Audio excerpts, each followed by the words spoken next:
Bonjour mes chers étudiants, heureuse et contente de vous retrouver au niveau du module théorie générale des obligations. Au niveau de cette séance, on va traiter l'extinction des obligations. On a abordé plusieurs points concernant l'obligation, donc ses sources, c'est-à-dire sa naissance.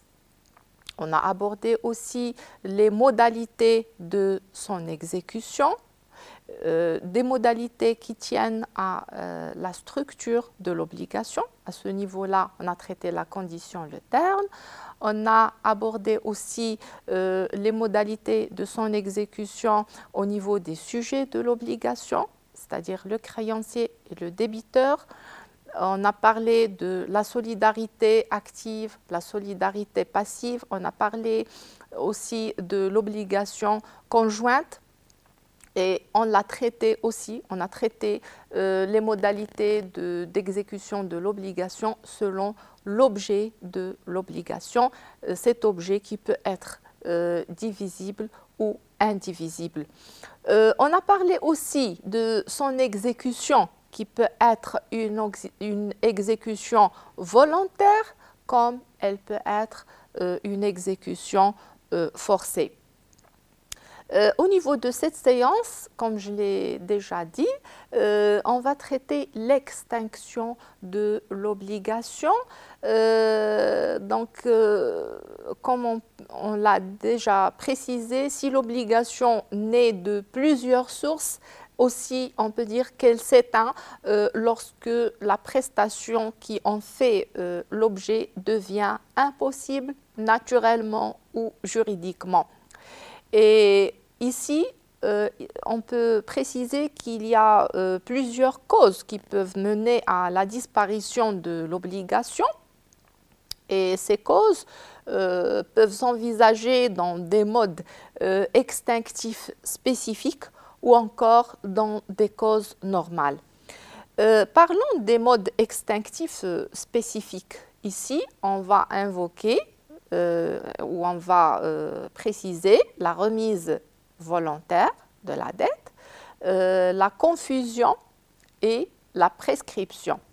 Donc, la remise de la dette concernant ce mode d'extinction peut dire que c'est une renonciation du créancier à poursuivre l'exécution de sa créance à l'égard de son débiteur. Et à cet effet, le créancier libère volontairement le débiteur de tout ou partie de sa dette. Donc, elle peut porter soit sur la totalité de la dette, soit sur une partie de cette dette. On peut dire que la remise volontaire, c'est une donation indirecte au profit du débiteur puisqu'elle est accordée sans contrepartie.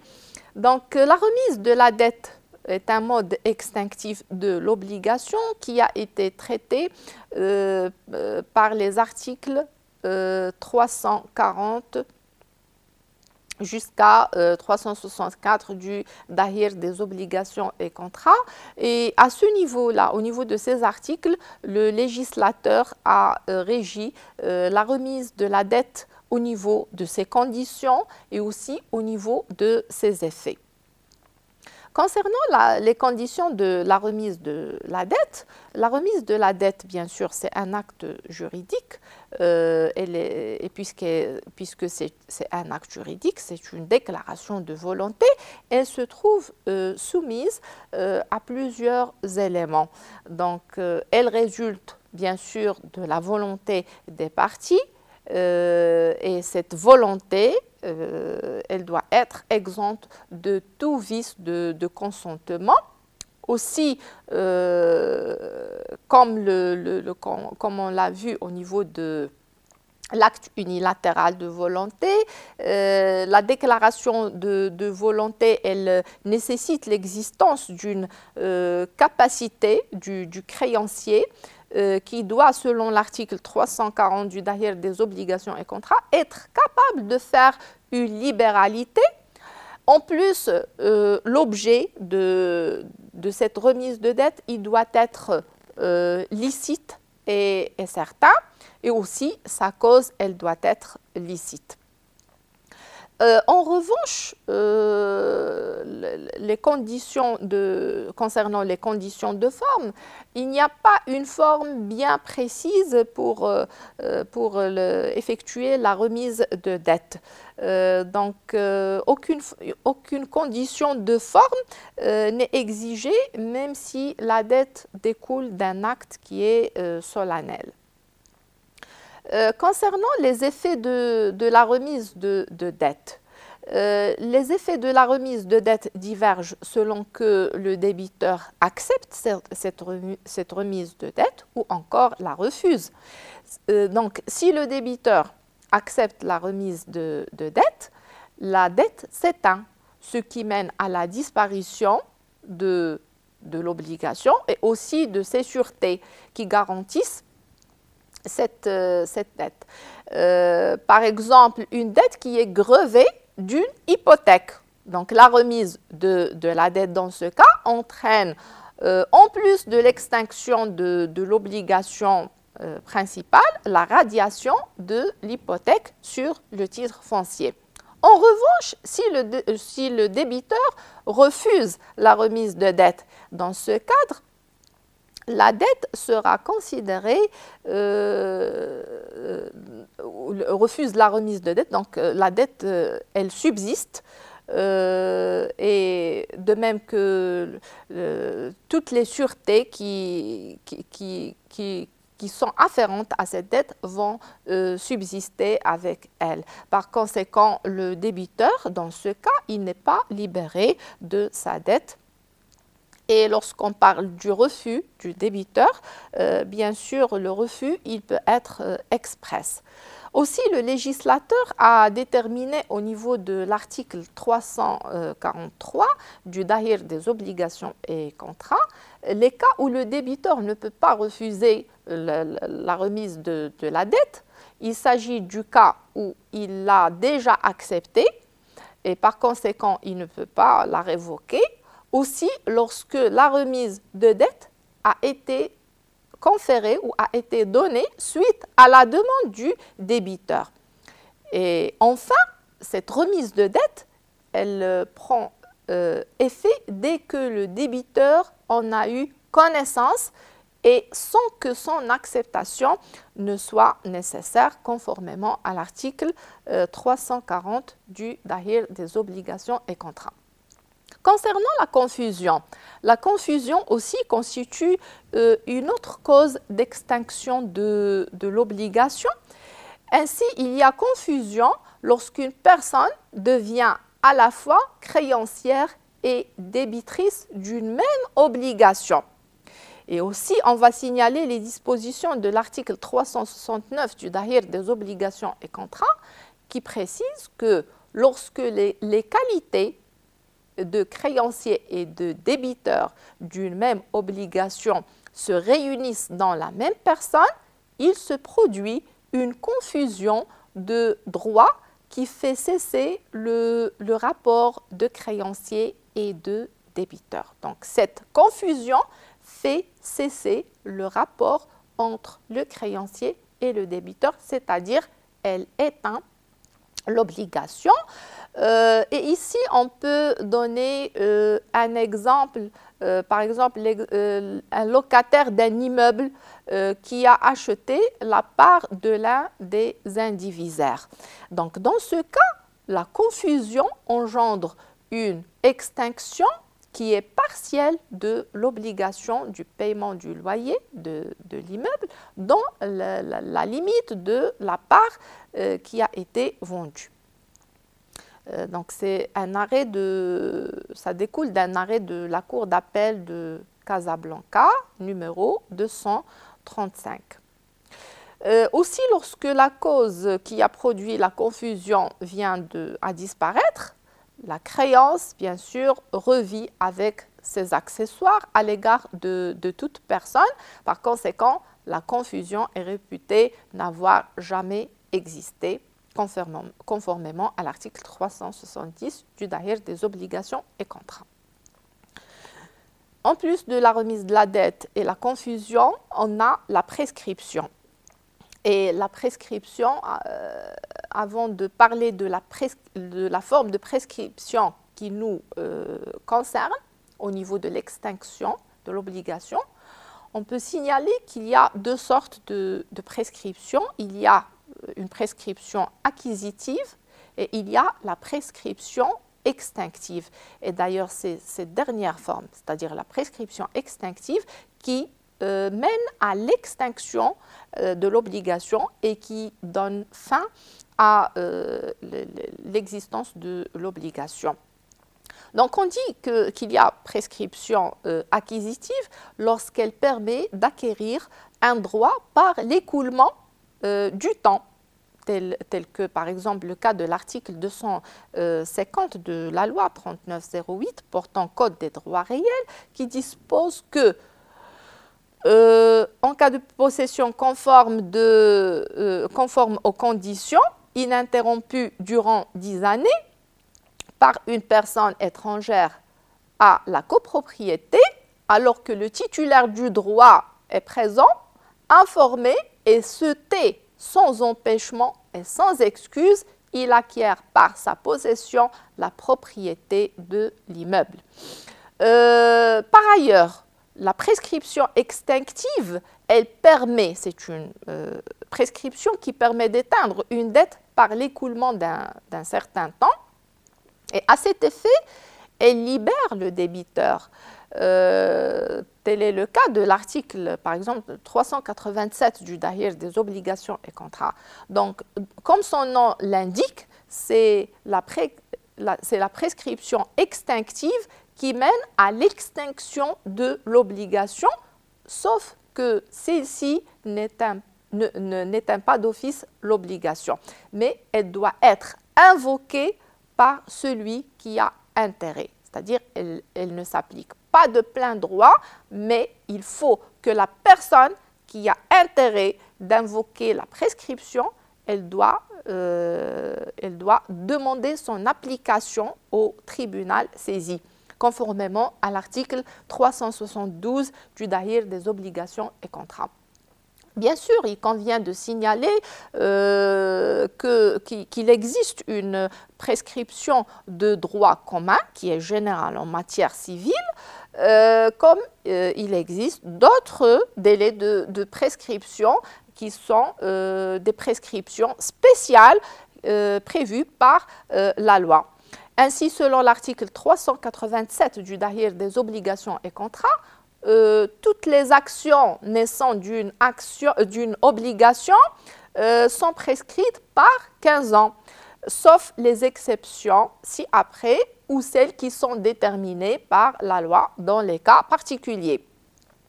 Donc, bien sûr, il y a des prescriptions spéciales qui sont prévues vu la spécificité de certaines créances, telles que prévues par les articles 388 et 389 du Dahir des obligations et contrats.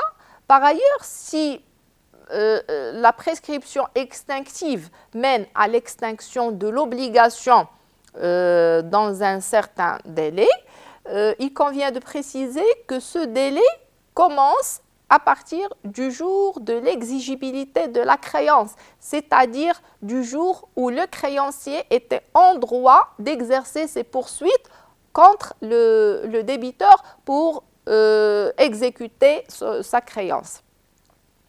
En outre, selon l'article 386 du Dahir des obligations et contrats, la prescription se calcule par jour entier et non pas par heure. Le jour qui sert de point de départ à la prescription n'est point compté dans le calcul du temps requis pour prescrire. Bien sûr, la prescription, elle s'accomplit lorsque le dernier jour du terme est expiré. Et bien sûr, dans ce cadre, on peut signaler que lorsque le dernier jour est accompli, la prescription est acquise, même si c'est un jour férié. En effet, si la prescription extinctive a pour effet l'extinction de l'obligation, il est à noter qu'elle a pour effet, par ricochet, l'extinction de ses accessoires, comme les hypothèques, les cautions, les intérêts, etc. Ceci conformément à l'article 376 du Dahir des obligations et contrats. Maintenant, on va traiter les causes normales d'extinction de l'obligation. Et ces causes, bien sûr, elles s'envisagent dans la résolution de plein droit, la résolution judiciaire, la résolution conventionnelle. Elles s'envisagent aussi dans la nullité et la récision. Commençons par la nullité et la récision. Bien sûr, ce sont deux modes d'extinction de l'obligation contractuelle, mais leurs causes et leurs effets divergent selon chaque cas. Ici, on peut signaler que la nullité elle est régie par les articles 300 à 310 du Dahir des obligations et contrats et elle sanctionne la violation des règles protectrices d'intérêt général, par exemple l'illicéité de l'objet ou de la cause sur laquelle l'objet ou la cause de l'obligation. Cette illicéité, elle entraîne la nullité de l'obligation. Et bien sûr, on dit qu'il y a nullité lorsque l'obligation ne peut produire aucun effet, sauf la répétition de l'indu en exécution de cette obligation, qui a été présentée en exécution de cette obligation. On a ici les dispositions de l'article 306 du Dahir des obligations et contrats. Bien sûr, la nullité ne peut avoir lieu que dans certains cas. Quels sont les cas qui donnent lieu à la nullité du contrat? Le premier cas, c'est le cas d'absence de l'une des conditions substantielles de l'obligation, telles qu'elles sont déterminées par l'article 2 du Dahir des obligations et contrats. Ça, c'est le premier cas. Le deuxième cas, c'est lorsque la loi édicte la nullité de l'obligation. Par exemple, on peut donner l'exemple de l'article 274 de la loi 3908 portant Code des droits réels, l'article 296 du Code de la famille, etc. Par exemple, lorsque la loi exige une forme particulière du contrat et que l'irrespect de cette forme peut mener à la nullité de l'obligation, la nullité du contrat. Par ailleurs, la récision est régie par les articles 311 jusqu'à 318 du Dahir des obligations et contrats et elle sanctionne la violation des règles protectrices de l'intérêt privé. Telles que les règles relatives, par exemple, au vice du consentement ou encore à l'insuffisance de l'incapacité de l'une des parties. Et dans ce cas, la récision, dans le cas de la récision, le contrat ne prend fin que par l'intervention du juge. Donc, l'intervention du juge, ici, elle provoque l'annulation du contrat. Contrairement au cas de la nullité, dans le cadre de la nullité, le juge n'intervient que pour déclarer la nullité. Ceci dit qu'avant le jugement, le contrat est bien formé, bel et bien formé, et il produit ses effets, et ce n'est qu'après le prononcé du jugement que l'obligation prendra fin. contrairement au contrat nul qui est considéré comme n'ayant jamais été conclu et en conséquence le jugement prononcé dans ce cas, comme on l'a précisé, il n'est qu'un jugement déclaratif de nullité et non pas créatif. Ainsi, le jugement prononçant la récision a un effet rétroactif, c'est-à-dire que la récision a pour effet de remettre les parties aux mêmes et semblables situations où elles étaient au moment où l'obligation a été constituée. Par conséquent, elles doivent se restituer réciproquement tout ce qu'elles ont reçu l'une de l'autre.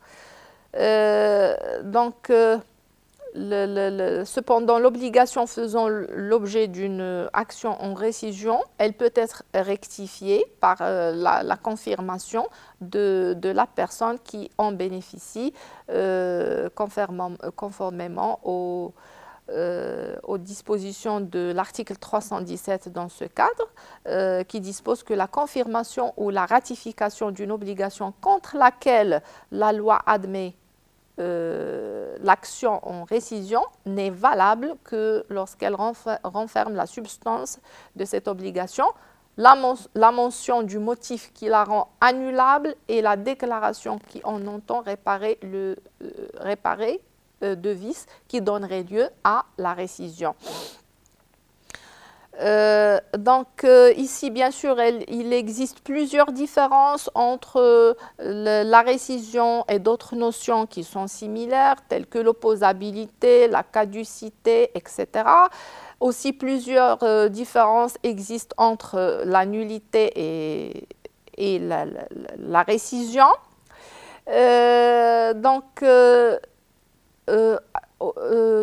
Sur un autre niveau, on va traiter la résolution du contrat. Et ici, on va commencer par la résolution judiciaire du contrat qui constitue l'un des procédés attribués aux créanciers pour se dégager de ses obligations lorsque, bien sûr, le débiteur est en demeure, lorsque le débiteur n'a pas exécuté son obligation. Et la résolution judiciaire, c'est en fait une sanction civile qui est régie par l'article 259 du Dahir des obligations et contrats. Bien sûr, l'existence d'une résolution judiciaire doit répondre à certaines conditions de fond et de forme.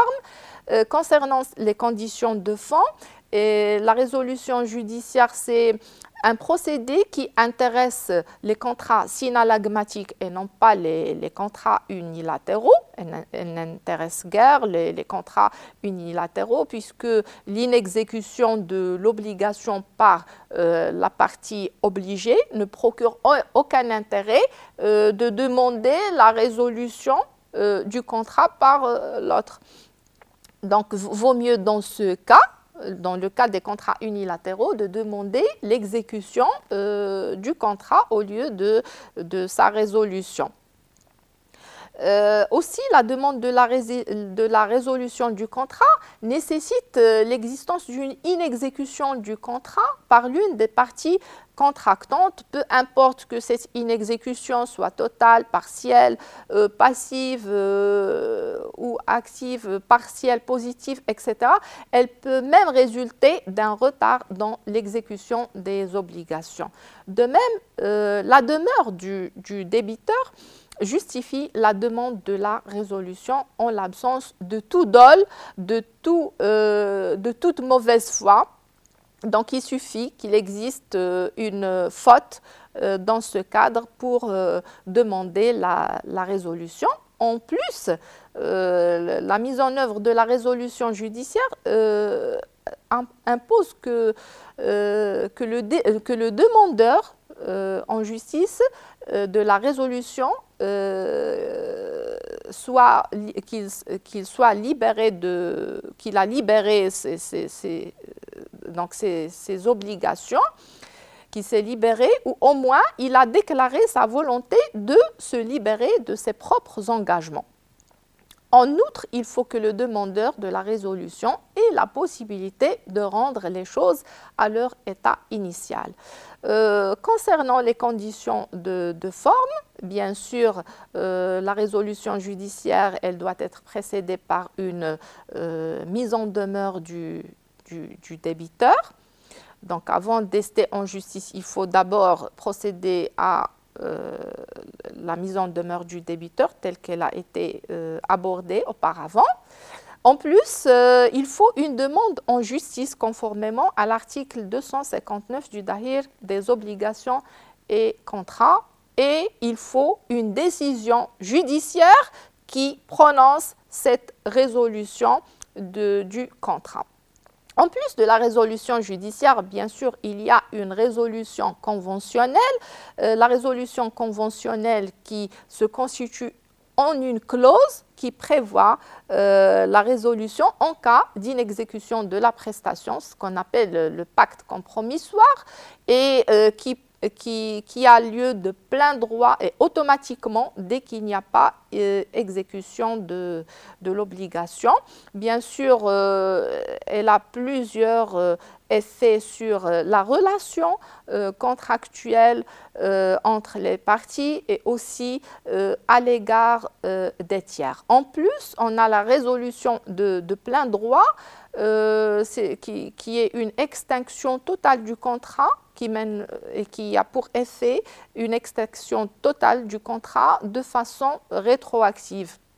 Et elle se produit en principe du fait que la chose qui en fait objet est devenue impossible naturellement ou juridiquement sans l'intervention du fait ou de la faute du débiteur et avant qu'il soit en demeure. Et bien sûr, l'impossibilité de l'existence de l'obligation ici a lieu après la formation du contrat et au cours de son exécution. En plus, on a la résiliation conventionnelle qui est un mode d'extinction des obligations contractuelles qui, aussitôt après leur conclusion, les parties conviennent d'un commun accord de s'en départir dans les cas, bien sûr, où la résolution est permise par la loi. Donc, c'est une convention entre les parties à travers laquelle elle vise l'extinction des obligations contractuelles découlant d'un contrat précédemment formé. Donc, c'est un nouveau contrat. On peut dire que c'est un nouveau contrat qui éteint tous les effets de l'ancien contrat. Donc, ce n'est pas une ratification du contrat. En fait, il s'agit d'un acte juridique qui est soumis quant à sa validité aux règles générales des obligations contractuelles, c'est-à-dire le consentement, l'objet et la cause. Et en tant qu'un contrat qui éteint les effets d'un autre, bien sûr, la résiliation volontaire, elle se distingue des autres notions, notamment la résolution sous ses différentes formes. Mes chers étudiants, notre séance aboutit à sa fin. Je vous souhaite bon courage.